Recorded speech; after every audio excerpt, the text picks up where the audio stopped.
Hello and welcome back to the channel. So if you know how to knit and purl, you're ready to learn this pattern. Today we're learning the versatile double seed stitch. It lays flat and is reversible and can be great for your next scarf or blanket. So to follow along, you'll need your yarn of choice. I recommend using a solid color wool or acrylic in a worsted weight or a bulky weight yarn. And the reason why I recommend those is because this pattern is very textured, as you see. And if you use something like a silk or a softer yarn, it won't have the memory that the yarns that I listed above to be able to grab onto that texture. So just to make your experience the best that it can be, I recommend using the three that I had stated. You'll also need your needle that corresponds to your yarn of choice. So grab those things, come on back, and we'll get to learn how to do the double seed stitch. So to begin, unlike the seed stitch where you alternate between knits and purls, with the double seed stitch, you're working in blocks of two, and you'll see more of that as the pattern develops. So you need to cast on in multiples of four. I have 16 stitches on my needle and I chose to do the German twist cast on. Now you could do whichever cast on you feel comfortable with. That's the one that I particularly like. You could do the long tail cast on, whichever one you feel comfortable. But again, you have to cast on in multiples of four. So row one is going to be as follows, and you'll see it up on the screen here. Row one is knit two, purl two. So let's start that. We want to start off with our yarn in the back, setting ourselves up to start off with the knit stitch.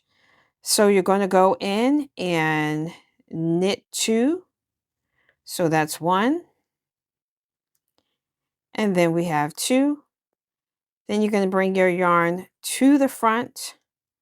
And then you're going to purl two. So that's one. And then that will be two. Okay. So that's the repeat, and you're going to do that all the way down to as many stitches as you placed on your needle. So I'll see you at the last two stitches where you should be purling to.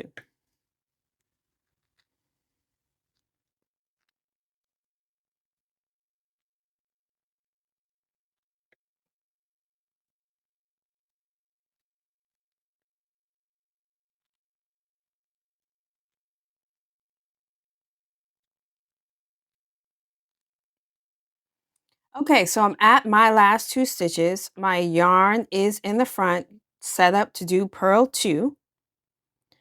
So let's do that. Purl one, and then purl two. Okay. And now you've completed row one. Okay, so now you are ready to begin row two. So we're going to turn our work. And just a side note, the reason why I like the double C stitch as a beginner friendly pattern is because it gives you the opportunity to learn how to read your work. So when I say that, you'll see on this first, after this first row, you'll see V's here. And the V's indicate where your knit stitch is. So now you know how to identify where your knit stitches are in your work. And then where you see the purl bumps here, now you know where you've purled.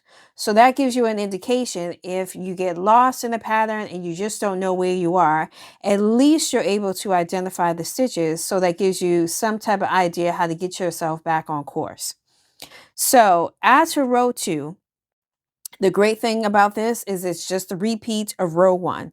So you're going to do the exact same thing all the way down your stitches. So it's knit two, purl two. So I'll get you started and then you can go along your row and do the exact same thing you did on row one. So your yarn should be in the back. So you're going to knit 2, and you'll know to do that because now you know how to read your stitches. And then you're going to bring your yarn to the front. You see your purl bumps here, and you're just going to do the exact same thing. You're going to purl 2. Okay. Set yourself up and put your yarn in the back. You know how to read your stitches now. So those are 2 knits. So you're going to do that.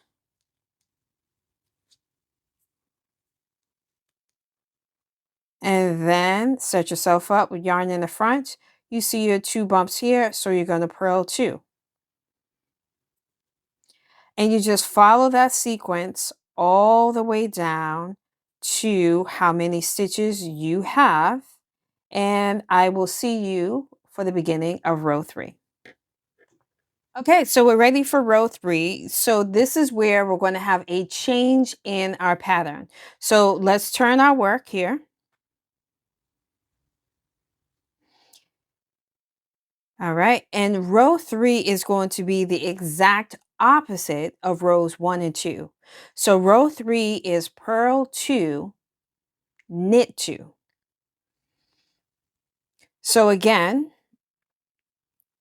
reading your work here, you see the 2 V's, so you know those are knit stitches. But now again, we're going to do the opposite. So we're going to purl those stitches. So have your yarn in the front to get ready to purl.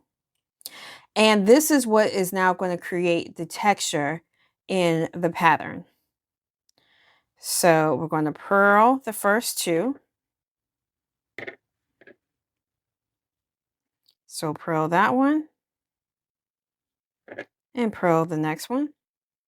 Then we're going to bring our yarn in the back and do the opposite of our purl bumps here. And now we're going to knit 2. All right. Let's do that again for good measure because this is something different. So now we see those 2 V's, those are knits, but we need to do the opposite. So we're going to bring our yarn to the front to purl. So purl 2, 1 and 2. Bring our yarn to the back because we see those purl bumps and we need to do the opposite. And now we're going to knit 2.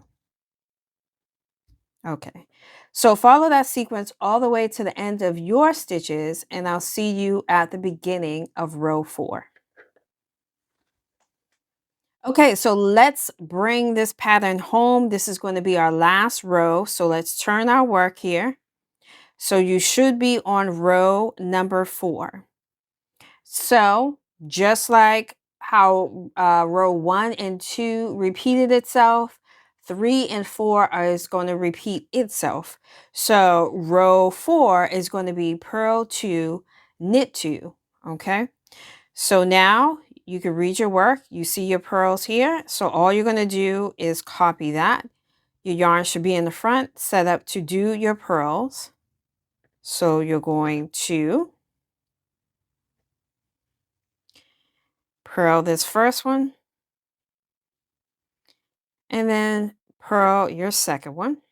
It's always a little fiddly when you have to start off with a purl, but we can work through it. And then you're going to, you see your V's, so you're going to knit those 2. So since you already know how to do this at this point, I'm not going to go any further. I'll just meet you at the end of row 4. Just follow along until the end of your stitches and we'll just do a recap of what we learned.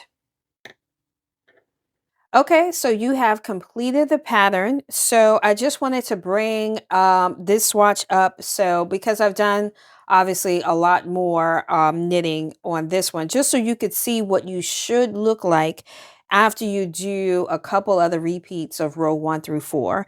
So you do start to see the pattern develop more and more as you knit up, and those blocks or clusters are right here, and you start to see that beautiful texture and pattern in the repeats. So try this if you want a pattern that lies flat, is reversible and durable. Consider using this for a baby blanket, a scarf, a washcloth. And even think about doing this for a border. Instead of doing the garter stitch border, maybe you can try doing this so that your stockinette will lie flat. So let me know how this works out for you. I hope that this video served you well, and I will see you in the next one.